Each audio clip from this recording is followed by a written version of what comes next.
Take your seat, settle in, and listen up. Gophers 101 is underway and in session. It's time to go to class and talk all things Gophers.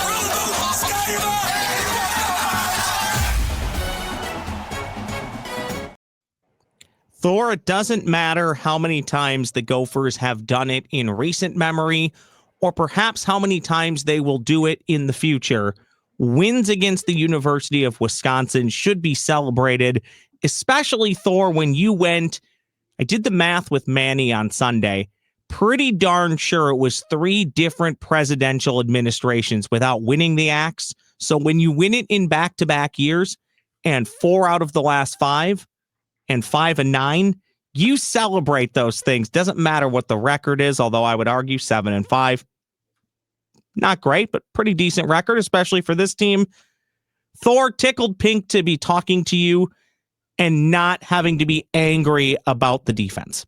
Yeah, this was a must win, and they got it. It was a game that the Gophers mostly controlled. The Wisconsin had all kinds of issues throwing the ball, with the exception of that one long ball where they got on the scoreboard. But you're able to force them to play one-handed, and it's something that we thought might happen heading into the game. And then you had obviously the horrible weather, which made for an interesting viewing experience on Saturday, where it was like, is this channel pixelated? It's like, no, we're just in a blizzard. But in those football conditions, the Gophers grind out a win that they controlled. And again, they had to have it. Like we talked about leading into the Northwestern game, you can punt this one.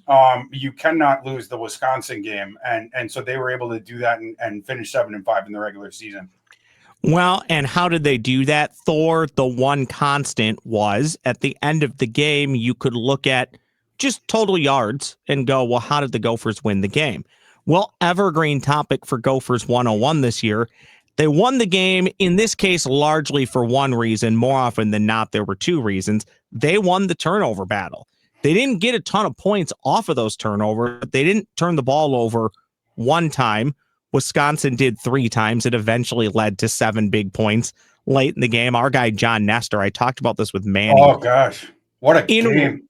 Yeah, in recent memory, I think you'd have to go back to like Antoine Winfield and maybe a game in 2019, or maybe there was something that Coy did last year that was comparable. But you talk about multiple tackles for a loss, 2 interceptions, a fumble recovery.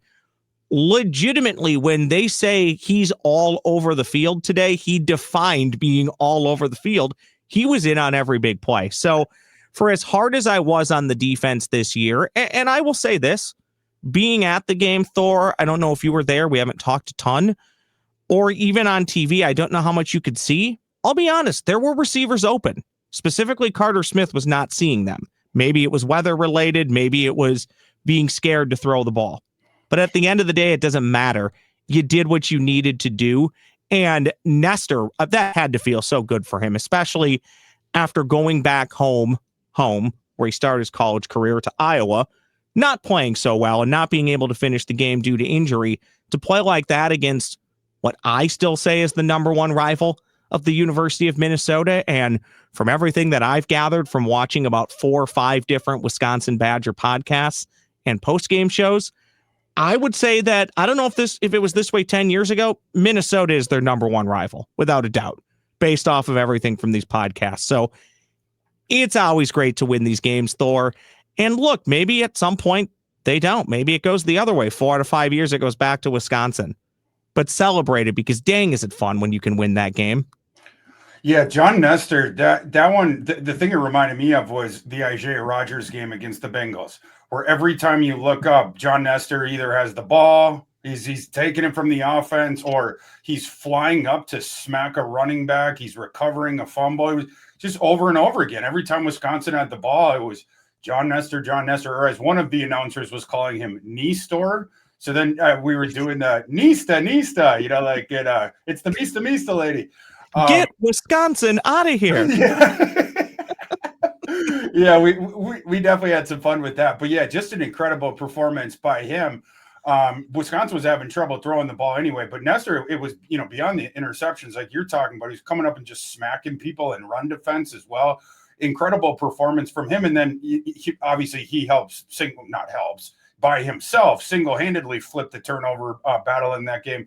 And then the other thing the Gophers did really well, and it was something that we talked about in the game preview of, there is susceptibility with Wisconsin's run defense. And it's like the Gophers offensive line that had struggled, and Darius, who had been on and off the field. It's like, can they take advantage of that in a way that the Gophers haven't played a lot this season? They've gone to the air a lot more, but they were able to kind of turn back the clock. Darius Taylor gets a 100-yard game, finished smack dab on that 100 yards, scores a touchdown. Obviously, the 49-yarder really helped with that. But you look at the way Wisconsin was running the ball, or the lack thereof. 28 carries, 86 yards for Wisconsin. The Gophers' run defense stepped up here. And obviously Wisconsin was just throwing the ball horribly. So, I mean, at that point, you see why the game goes the way that it does, despite the Gophers losing the yardage battle in that one.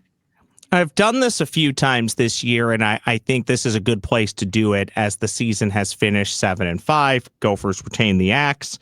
I'll ask you on the spot for your Gopher football hottest take, and I will give you my hottest take, which I'll fully admit might even be just like a lukewarm, tepid take.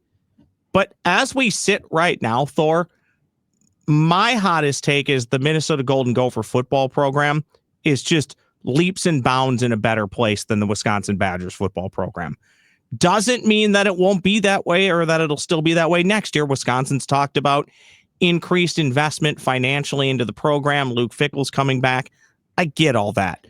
But you look at the last 5 years, even borderline almost now decade, but specifically the last 5 years, this is just a better football program than Wisconsin. Even Thor, in the elements, the Gophers win a game comfortably and handily. I think that's the word I'm looking for. Handily. When that game got to 10-7, I thought, okay. I mean, I guess it's possible, but you didn't really feel like Wisconsin could still win that game, especially if the Gophers got to stop and found another score, which they did. I just think undoubtedly right now, this is, when you're looking at Minnesota and Wisconsin, this is the best football program. And I'm not even sure it's particularly close. And again, listening to a lot of Badgers podcasts, who, by the way, they have a lot of good podcasts. I'll give them shout outs. A lot of great people cover that program, are invested in Badger football. But the one thing that I did hear that did kind of make me giggle, Thor, from a couple different people, is that Minnesota is the little brother to Wisconsin. and I do kind of chuckle at that, because now the overall series is in favor of Minnesota by just a game. Minnesota has also won 4 of the last 5. And I told this to Manny on Sunday's Gophers 101. If you want to say Minnesota's the little brother to Wisconsin, that's fine.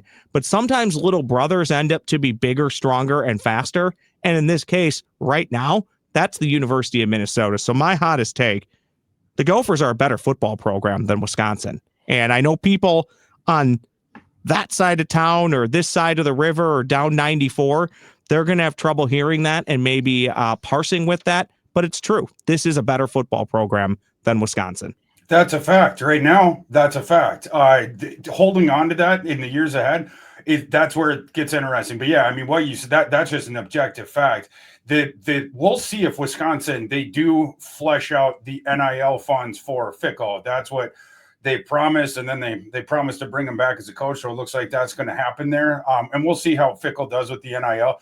Wisconsin has struggled with the NIL in recent years. That has been an issue. It's the reason, for instance, they lost Tanner Koziel, a tight end that's going to get taken in day 2 in April. He was in Wisconsin for part of the spring for like 2 or 3 weeks, and they apparently could not come up with the NIL funds to keep him there. He was coming from the MAC, and so Koziel, just a quick stop over in Madison, and he went down to Houston, where he dominated this year. But Wisconsin, to be more competitive, and it's the same thing we've talked about with the Gophers. You want the Gophers to go to the next level, you have to give more NIL money. That's how we acquire players now. You have season in, season out free agency. Our buddy Doogie yesterday in the last couple of days has been tweeting out, Jalen Smith re-signs with the Gophers, and I think it was Beers was the last guy. He re-signed with the Gophers because we have year-over-year free agency now, and you need more NIL money, obviously, to compete. But the Gophers absolutely are a better program than Wisconsin right now. Do you have a Gopher football hottest take at the moment that is not the Gopher football program being better than Wisconsin? Yeah, I do. My hottest take, because I've seen people out there, they're disappointed about this year. They're upset with Peach, all this different stuff.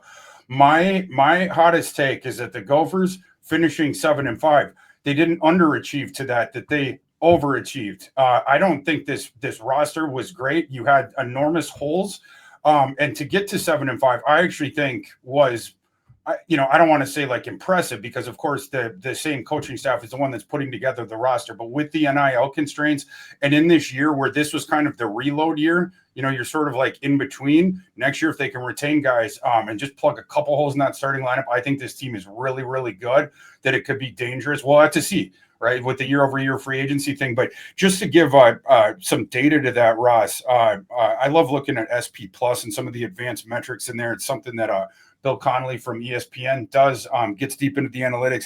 There's a stat called second order wins, which is basically you combine your post-game win expectancies from every game based on the box score, based on the stats that we know are predictive of success. Instead of looking at the final score, you just sort of base the post-game win expectancy off some of these stats. The Gophers, they finished with 5 second-order wins, which is 2 wins south of where they actually finished. So the advanced numbers tell us as well that the Gophers overachieved probably by multiple games. And people were frustrated, some of these teams, that they're keeping the games close, and then it comes down at the end. The Gophers pulled out some of these wins late, and a couple of these they probably did not deserve to win. I think getting to 7, and I said this on Twitter, and some people were not happy with this as well. I think 7-5 for this roster for this season. I'm not saying forever, but for this specific circumstance of this season and the personnel you had on hand, I think 7-5 was a successful regular season. Well, and it's earned them the right, Thor, and we'll see how many players play or don't play, and we'll find out about the Gopher football bowl game at some point on Sunday, which does remind me, Daniel House will return to Score North airwaves, show waves, whatever you want to call it, from gophersguru.com. He and I, now long-standing for 5-6 years, have went through and broken down every bowl game and first-round playoff matchup, so we'll do that again on this channel next week. But the Gophers are very likely headed to, I've seen Pinstripe Bowl, Music City Bowl, and there's one other out there. Oh, the Rate Bowl. Well, Music City Bowl and Pinstripe Bowl, you could get a pretty good SEC or ACC team. I've seen Georgia Tech. I've seen Duke. That's, I guess, dependent on something we'll get to shortly, if Duke doesn't get into the CFP at 8-5. So we'll talk about that. Yeah, or Virginia's going. The ACC, incredible this year. Yeah, and you know what? Good for Virginia. And again, we'll get there. We're going to preview some of these, or at least talk about them briefly, some of these conference championship games.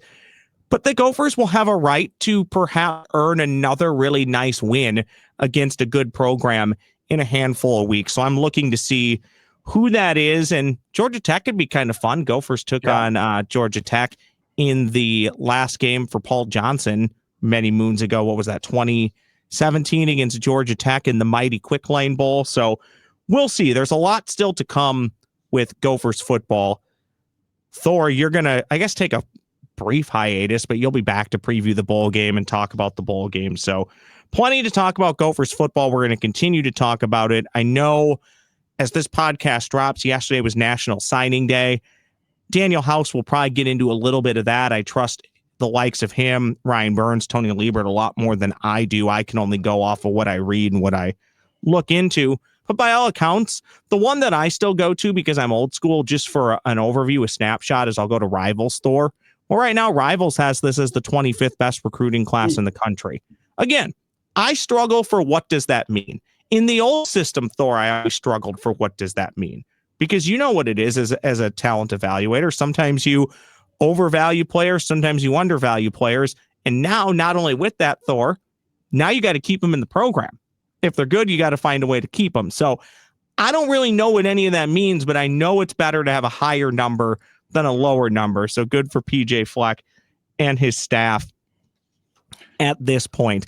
I would also say this about PJ Fleck. And I know I would say when people, and I encourage people to comment, tell Thor and I where we are wrong.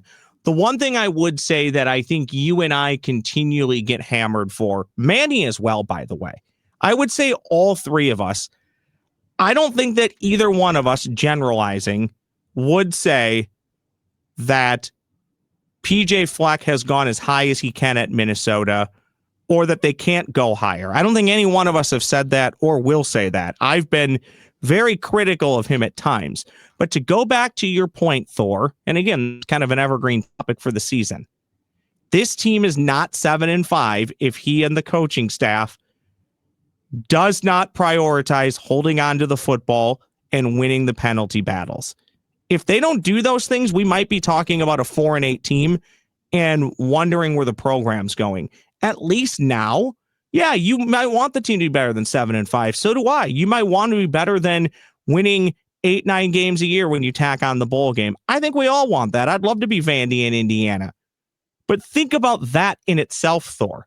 We're complaining about winning 7 to 9 games a year at the University of Minnesota. Okay? So to a degree, he's become a victim of his own success. And I know the comment's going to be, oh, what success you talking about? He's 39-40 in the Big Ten. Yeah, exactly. Exactly. That's pretty damn good for the state of Minnesota. So again, I don't want to throw him a parade. There's a lot he can do better. I know he's not for everybody, but I just think the same thing I say about the basketball team. The basketball team historically goes to the NCAA tournament 1 out of every 3.5 years. I think sometimes you just need to have a bit of an understanding of your lot in life and also to be able to celebrate when things are going well. And I think this is a pretty nice season for Thor, in all honesty, just like you said, without being too overly critical here. I don't think this team is all that good.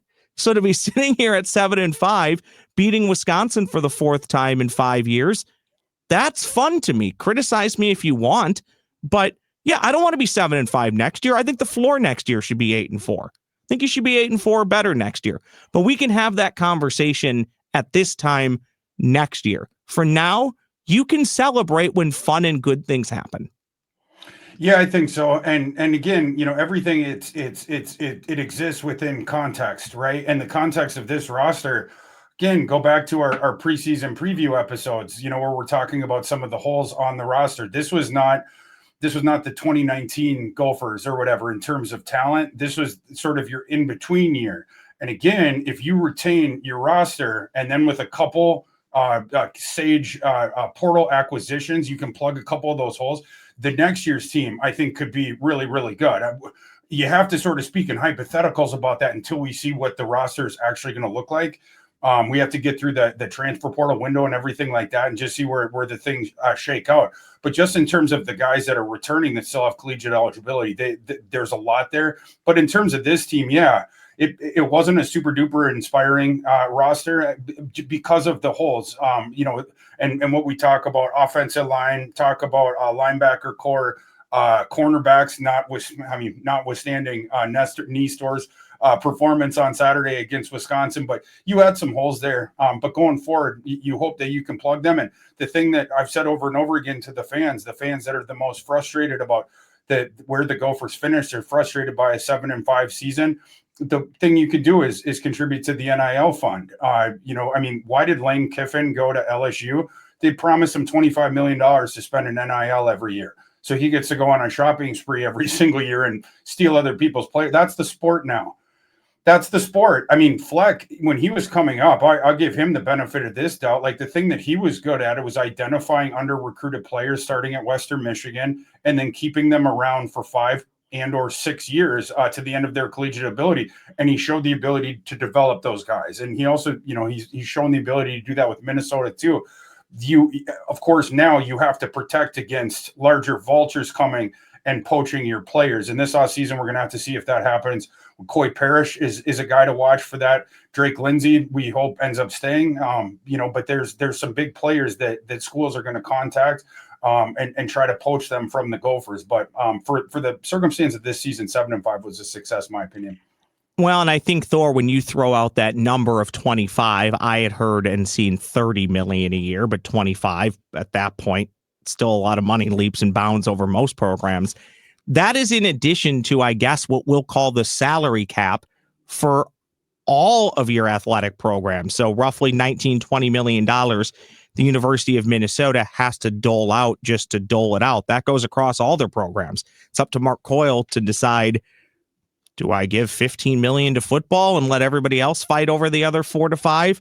But that's what everybody has to play with. It's that money on top in the NIL fund and those other revenue sources where places like the University of Minnesota, you're always going to be behind some of these other schools, but are there ways you can close that gap? Or even still, Thor, something you were talking about, scouting still matters. Can you find diamonds in the rough? Can you find a kid who maybe went to Ohio State, didn't play for a year or two, but if I get him at Minnesota, he might not get on the field at Ohio State, but he's going to get on the field at Minnesota and help us win 9 games. I think those are the things that the University of Minnesota needs to be looking at. And if you have a big-time Gopher football investor or booster who can cut a check for a few $1 million to go out and do what Texas Tech did last year. Texas Tech, very likely headed to the college football playoff, basically bought their entire defense.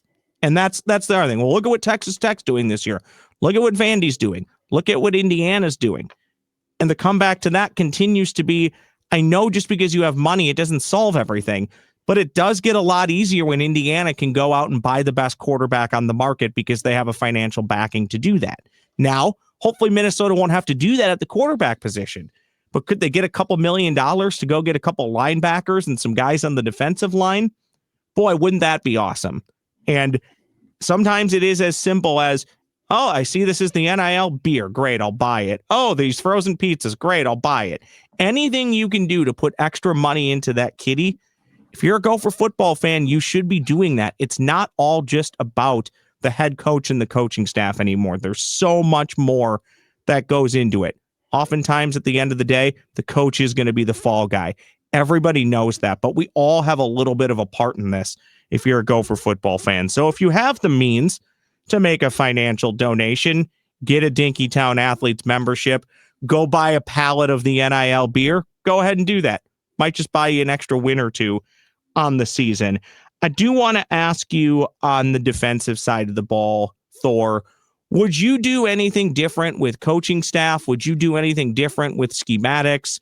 Or is it all simply about kind of what I said when you're talking about Texas Tech? Is it just going out and, in theory, buying better players? Or is it just the hope that the guys who played this year, that they're just better next year? How do you view the defense? Because overall, Thor, if the same type of defense, I know some of the players will be different, but if you get this type of defense again next year, you won't even go 7-5. You'll probably go 4-8, 5-7. So for me, priority number one, aside from player retention, which I'm not even sure you can call it a priority anymore, it's just part of the business, they got to figure out how to be better on defense. Personnel. It's simply personnel. And some of the holes that were on the defensive side of the ball, what it ends up manifesting in is a bunch of broken tackles. They had a terrible tackle rate this year. You give offenses second, third bites at the apple. Chains are moving when you see the Gophers. I brought this stat up like 20 times, and actually I'm going to pull it up right now just so I don't slaughter it. But just one of the defensive metrics that fascinated me with the Gophers was how good they were. So yards per carry before contact allowed, the Gophers were 13th in the country this year. What that tells you is their defensive front is consistently getting into the backfield and touching the running back, et cetera. Yards per carry after contact, 121st in the country. I mean, that's right there. A lot of it has to do with the second level guys, the interior guys causing a lot of penetration there. Anthony Smith getting into the backfield as well. But there's a couple different things like that where you had pieces, but because of the holes on the roster, you weren't able to sort of finish it off. But they ended up having a decent defense despite that issue. I mean, they ended up finishing 44th SP plus. So by the advanced metrics, the defense, whereas the offense was 92nd. And Ross, I know this hurt your heart as a special teams whisperer. Gophers finished the regular season 124th SP plus out of 136 teams in special teams. We had some adventures with that on Saturday as well. Although the Wisconsin punter, he was Shankopotamus there for a little bit, but I mean it's just better personnel, and we'll see. I mean, is Anthony Smith going to come back? I think that's a fascinating one. Anthony Smith, a fourth-year junior this year. I believe that he could go in day 2 of the NFL draft this coming spring. Does he want to return and try to make a push to be a top 40 type prospect. We'll have to see on that. But yeah, they certainly have pieces there. Let's be clear about this. After I put him in a bad spot and put too much pressure on Tom Weston by calling him Dinkytown's Tory Taylor, Yeah. he had about a month where he was not great. Tom Weston dazzled this past Saturday. He was very good, sticking Wisconsin inside the 11, I think, 3 times. So good for him. He had a great day. Brady Denneberg, we barely knew you. It was a nice run. I will say this though, in being at the game from my angle, I didn't realize, because I get no service inside the stadium, Thor. I didn't know till after the game that first kick was partially blocked. So I'll back off on that one a little bit. But from a distance, that thing looked nasty. And the way he approached it too, I don't know how you saw it on TV, but he just approached it so gingerly as if he was terrified of falling over, which, by the way, I would be too in those conditions. But yeah, that's another thing too. College kickers terrify me. And he did nothing to ease the tension, baby. Just easing the tension. That's our second Happy Gilmore reference today. Yeah, on the hips. And Russ, I think the Gopher program probably should outsource this to you, the special teams whisperer. Find us a kicker, Russ. Find us a kicker. Go out. Well, we will. We'll give you a couple $100K to convince one of these kids. Find us a kicker. Do you know? Here's what I would do. Okay, and again, Brady, I'm sorry, but I know you got some money last year. I'd be shocked if you didn't. You should have at least gotten a few shekels for kicking in the Big Ten. Here's what I would do, Thor. Yeah. I don't think I would ever bring in a kicker that's a 59% kicker who kicked the bulk of his career indoors. That would be a great place to start when I'm trying to decide who should kick in Minnesota in the month of November. Maybe not the guy who was less than 60% kicking indoors for the bulk of his career. We're just going to drop that one in the suggestion box at Huntington Bank and slowly back away. I think that's a good place to start and leave Gopher football for now. Again, Thor will appear probably a couple times in December when we're trying to theorize when this Gopher football bowl game will be. And give us Thor, a pinstripe. I love the pinstripe. Give us a pinstripe. I'm okay with the pinstripe. I'd love Music City. I think Music City would be awesome. Yeah. But I'm with you. Music City. The opponent. Yeah. The opponent, I've seen LSU listed multiple times. Now, who knows what that LSU team looks like in 3 weeks? Opportunity to beat LSU. Correct. Still an opportunity to beat LSU. I don't think Garrett Nussmeier is going to play in that game. And a bunch of other guys, you're going to have opt-outs. Mansour Delane, who I think is going to be CB1. In today's episode of Thor Talks Purple, AJ and I did the first mock draft that we've done. Mansour Delane ended up being my pick for the Vikings. We traded down to 14, but Mansour Delane, he probably won't play in that game. AJ Halsey is an NFL safety, probably going to go on day 2 for LSU. Probably not going to play in that game. So against an interim staff, of course, because Brian Kelly long deposed and now the lane train coming into town, interim staff, depreciated roster, that would be a nice opportunity for the Gophers to beat LSU. Let's actually go to coaching carousel. We're going to get to a Thor. We'll do that on the way out the door today. Let's do coaching carousel and then quickly take a look at conference championship weekend. I'm not surprised in the least that the lane train, I like that you used that, went to LSU. Yeah. I've kind of become borderline a Lane guy. I find him entertaining. He's good for the sport. I said the same thing about Saban when he was winning 11 national championships in 10 years. Yeah, you might kind of get annoyed by it, but he's great for the sport and he's incredibly entertaining. I would say all that about Lane. However, it was fun with him at Ole Miss. And I know in theory it's going to be easier to win a national championship at LSU, which I know he wants to do. But I still think he probably could have done it at Ole Miss. It would take some circumstances, some things to go your way. Take three wins here over the next month. But he didn't want to stay for the playoff run.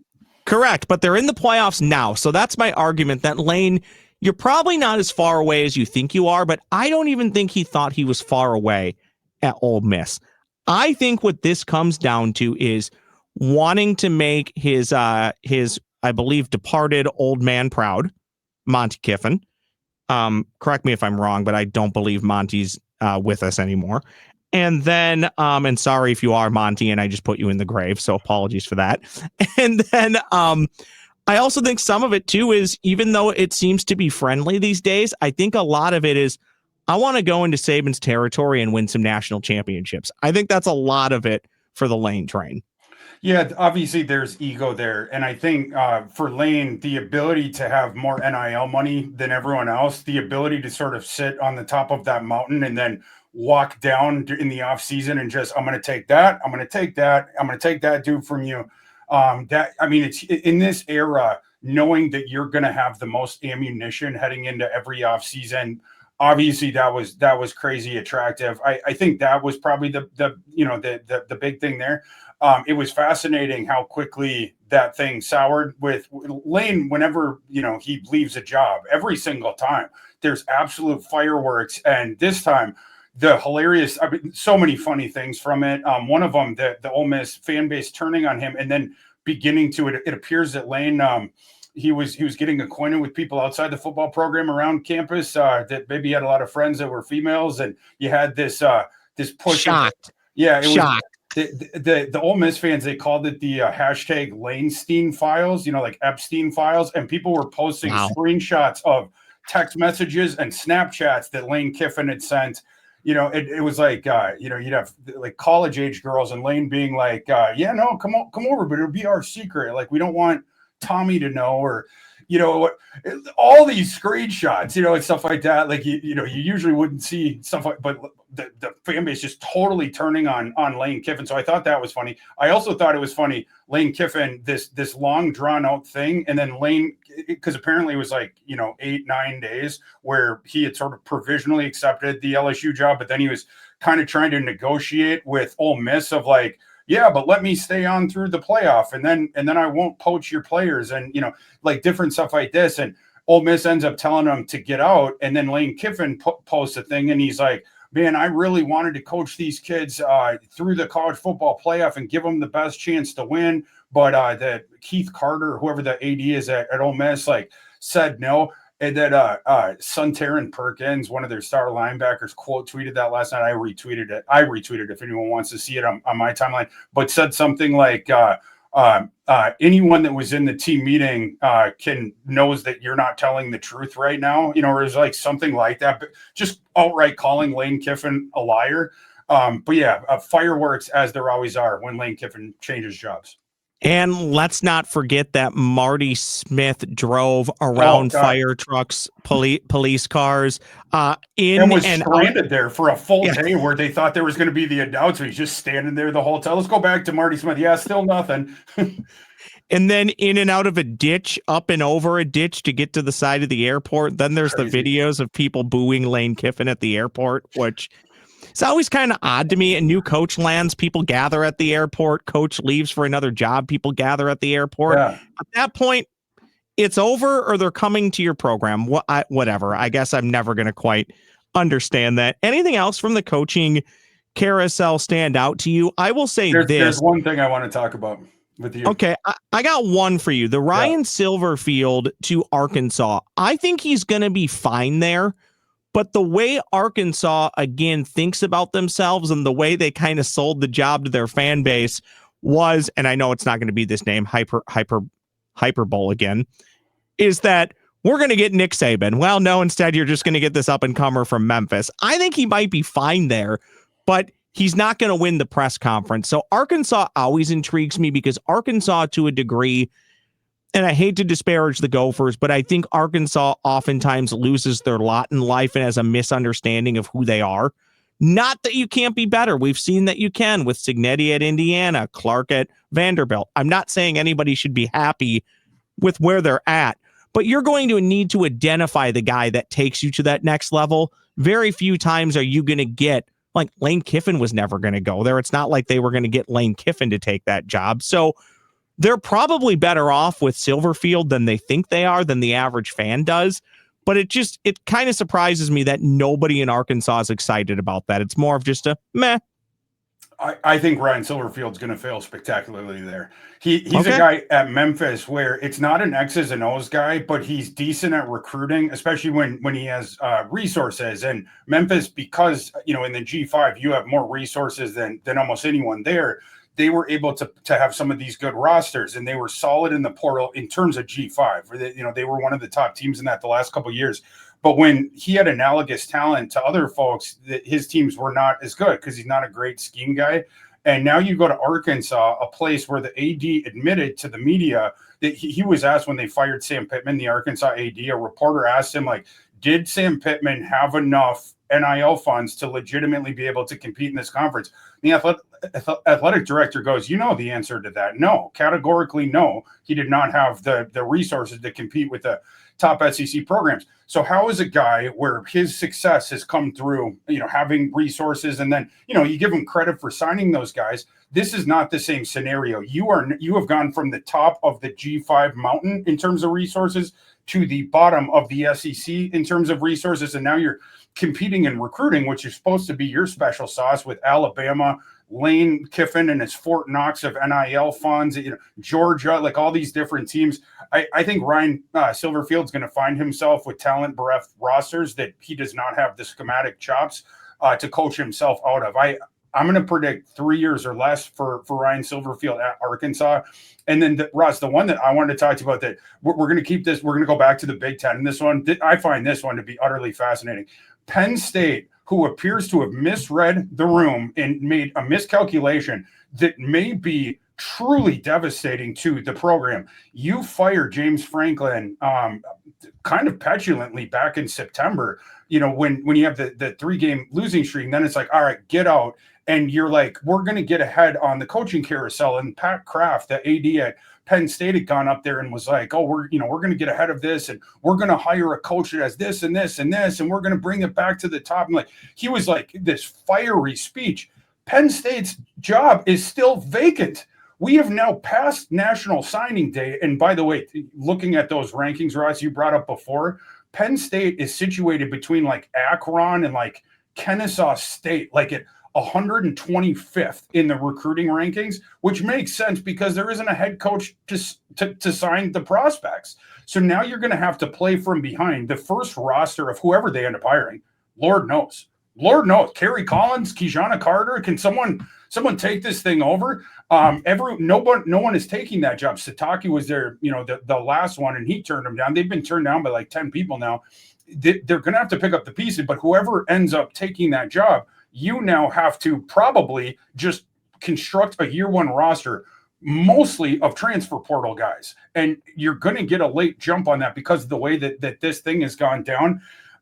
Penn State, they thought they were in bad straits with James Franklin because they lost 3 straight games.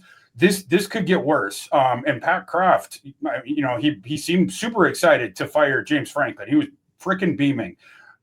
I think you're going to be next, bud. We'll see. I mean, unless you can pull the biggest of rabbits out of your hat, because next year, they went 6-6 this year, right? You go 6-6 or even 7-5 next year with this new coach that you've brought in, that you're putting in a bad position because he's going to have to construct his roster with at least half transfer portal guys. I don't know about that. Penn State is in deep, deep trouble. I think one that did well for themselves, I was surprised to see grades of right around a B minus from some publications. I don't know if he's going to be 10-2 good year in and year out, but I think Michigan State could have hired far worse than Pat Fitzgerald. 100%. I feel like that's just, okay, Michigan State's now going to win 8+ games every year. 80% of the time they're going to win 8 games, because I say what you want about the hazing and what went on at Northwestern, what Pat Fitzgerald knew, what he didn't know, should he have known. I don't want to say take all that out of it, but if we're just talking about the football coach, I think he knows what he's doing. So I think that's a great hire for Michigan State. James Franklin, by the way, to Virginia Tech, we barely talked about it, but I think that is a potential to be pretty darn good for Virginia Tech, from the standpoint of, if they win 9-10 games every year, don't really compete for a national championship, but they're on the peripherals of that. That's good for Virginia Tech, because let's not kid ourselves. They were a national contender and powerhouse for basically the Michael Vick stretch. I'm not even saying Frank Beamer had nothing to do with it, but by and large, Frank Beamer was just a really good coach that put up really nice seasons. They weren't competing for national championships year in and year out unless they had Michael Vick. But if James Franklin is able to replicate the success he had at Penn State, in a weaker conference, which I think he'll be able to do, bravo to Virginia Tech, because I think that's a great hire for them. Oh, grand slam of a hire for Virginia Tech, and certainly a better coach than it appears that Penn State is going to get to replace Mr. Franklin. Franklin's a solid coach. I mean, you go back to Vanderbilt. Now Vanderbilt's good, but like when Franklin took them over, they had never had a 3-year run like James Franklin put together with them, and he had a tremendous amount of success at Penn State as well, leading up to this year, and obviously those 3 games, whatever. But Ross, I don't know if you saw this one. I love college football so much that all this different stuff. Something happened yesterday with James Franklin at Virginia Tech that I was dying of laughter. So the whole thing with the Penn State, they had, I said they've been turned down by like 10 guys.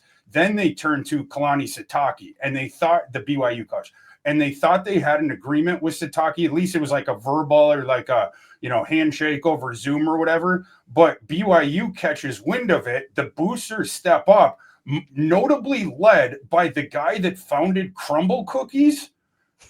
This is real. This is true. So the Crumble Cookie CEO fella, he types on Twitter, "There's some people that cannot be replaced. It's time for me to get to work." And then in the 24 hours after that, Sitake then is retained by BYU. The Crumble Cookie guy outbids all the Penn State program. And then yesterday, boy, was this delicious. At the press conference that James Franklin had at Virginia Tech to talk about his signings with signing day and stuff like that, they had a dessert laid out for the media that showed up to that. And they were crumble cookies. So one, I love that you said delicious in the context of crumble cookies. Well done, Thor. And should I dare say that crumble cookie guy is continuing to the crumble down effect of Penn State football? They're crumbling. That's a bit of a stretch, but I like that. Yeah. Thank you for entertaining that. One of my favorite weekends of the year is used to be Championship Saturday. Now they've kind of elongated it into Friday. Friday, you used to get one pretty sexy matchup with the Pac-12, which no longer exists. So now Friday is a bit more of your appetizer, but I still find it entertaining. I'll be honest, Thor, more often than not, the weekend turns out to be a dud. It just more often than not, the teams that win the games should. There's not many times often even matchups, but it is just nice to know who won the conference, and there still is some uncertainty. So I'm just going to run through these games really quickly, and then Thor, why don't you comment on a few of them? We'll do our Thor and we'll get out of here.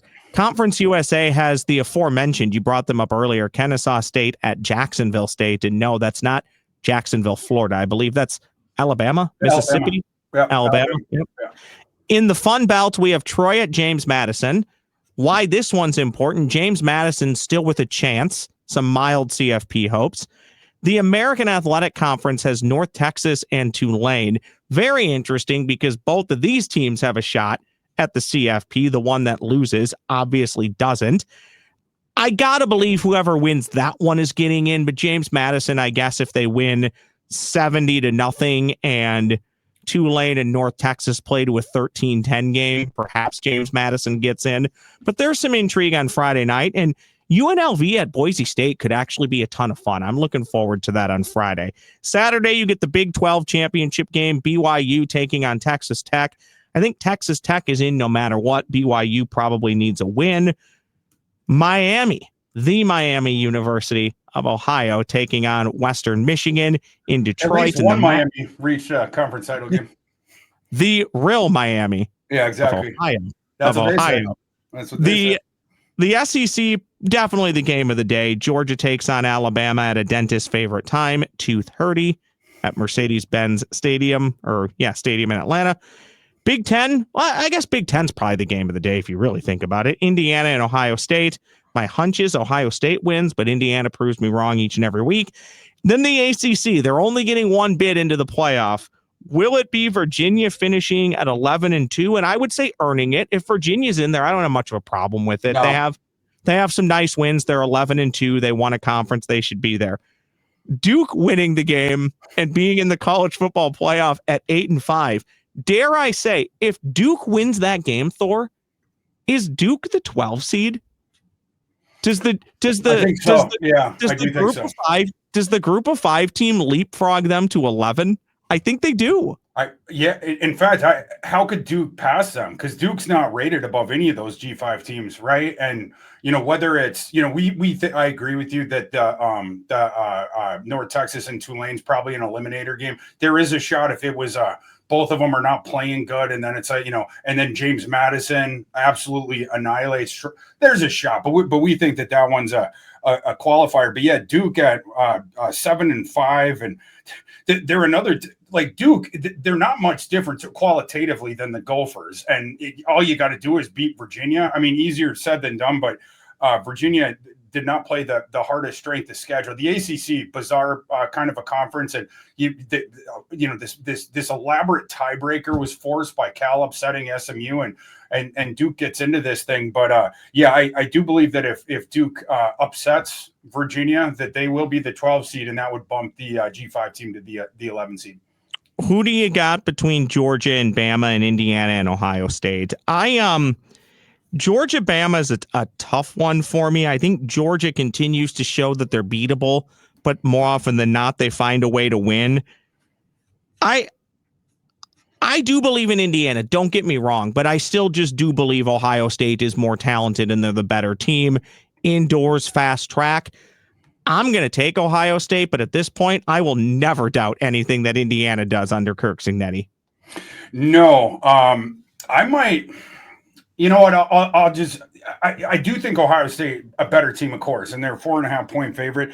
That one, that they could be an upset alert in that game though, because Indiana, I think, is going to throw the kitchen sink into that one. Cignetti wants sort of the big head up there on the mantle, and I think they're going to go all out for that one. Whereas Ohio State, even though they're the most talented team in the country and they're the clear and justified front runner to win the national title game, and obviously they're going to be in the playoff either way.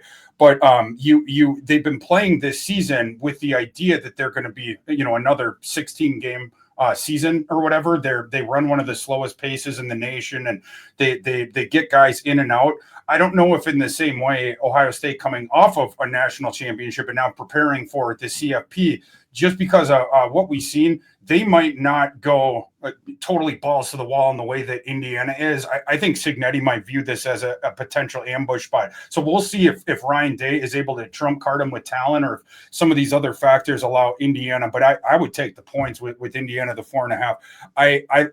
I don't like this Georgia team. I know that they're, third or whatever. I think that team is ripe to get upset pretty early in the CFP. I would be crazy confident in Alabama. That the only factor there where it gives me a little bit of pause is because of the way that the rankings came out, it appears as though Alabama will be able to lose the SEC title game and still backdoor their way into the college football playoff. And so you wonder there, are they going to go, are they going to save anything in the tank or whatever? So, but I probably would still take Alabama there. I'm going to take Virginia, of course. I don't want to see, nobody wants to see Duke in the CFP. Whereas at least Virginia, it's kind of a cute story. They bring in transfer portal guy Chandler Morris, their quarterback, can throw the ball around, stuff like that. They spread the field. So I'm going to take Virginia in that one. And then I think we all just assume Texas Tech is about to drop the hammer on BYU for a second time this year. BYU is not competitive in the first game, and I don't see how they're going to be competitive in this one. BYU, they grind out a lot of yards with a running quarterback, a young freshman, Bear Bachmeier. They do a lot of that. And then they have a big hammer back. But the issue with their offense, they can't really throw right now. They're not effective with that. And so you have to go right into the teeth of that. How would you say it? The best front seven that money can buy, right, Ross? With Texas Tech, the only way that BYU can move the ball is going right into the teeth of that thing. It's a lot going into a wood chipper. I think it's going to be that way again, just like we've seen in the last game. Hey, before the Thor fur, I did just think of this. By the way, Jim Moore at Colorado State, awesome. Go get him, Jim Moore. That's awesome. Let me throw one name out to you that perhaps could be interesting, and I guess we'll call it Cal. I don't think he would leave for Coastal. Maybe South Florida, maybe Memphis. Is Dan Mullen going to land one of these jobs? You think 1 year after UNLV that he'd it's apparent. Look, he might not be palatable, but we know he can coach. And sure. At this point, Penn State could do far worse than hiring Dan Mullen. Yeah, I mean, we'll see what I don't know what they're doing at Penn State. I don't know what that Pat They Crab might guy. they might not know.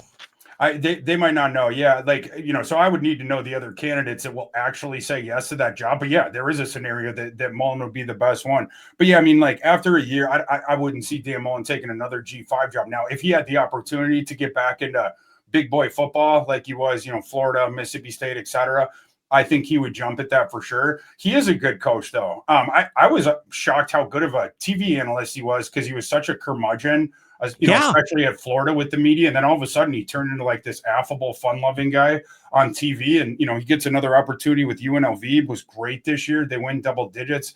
They're favored to win the MWC title game. We'll see what happens after that. But, Dan Mullen, he probably deserves another shot there. He's certainly a Power 4 caliber quality coach. But yeah, like for him to jump after 1 year, I would think it would need to be a really good opportunity. It would have to be, Penn State or something like that.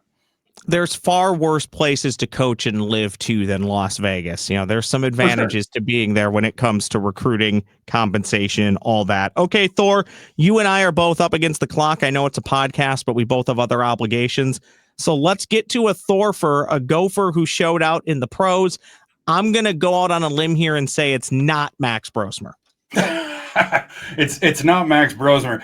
This time I'm going to do an honorable mention, and then because I got to shout out two guys. So my honorable mention is going to be Tyler Nubin, who played well for the Giants in a losing effort. Not much of the secondary did in that game, but Nubin played pretty well. But the Thor for this week, I got to go with Danny Strigow, who started for the Jaguars in their 25-3 win over the Titans. So was in the starting lineup at defensive end, played 26 snaps. He put up a 70 PFF grade. Was doing different stuff, get into the backfield. He had 3 run stops in run defense, assisted on a couple other tackles. Pretty good for an undrafted free agent. Pretty good for a guy that the Senior Bowl didn't even want the first time around. I've told this story on the pod before, but where Strigow on the last day of the Senior Bowl, heading into the last day of practices, you're heading into the game a couple days later, but the Senior Bowl has opt-outs every single year, and that afforded Strigow the opportunity, if he was willing to take it, to jump on a red-eye flight and go to the Senior Bowl and basically start practicing on absolutely no sleep. He took that opportunity, ran with it. He's doing the same thing with Jacksonville. So hats off to Danny Strigow. Did Danny just turn into our first 3-time Thorfer? I know we've brought him up at least once. Lindenberg's been twice. I know that.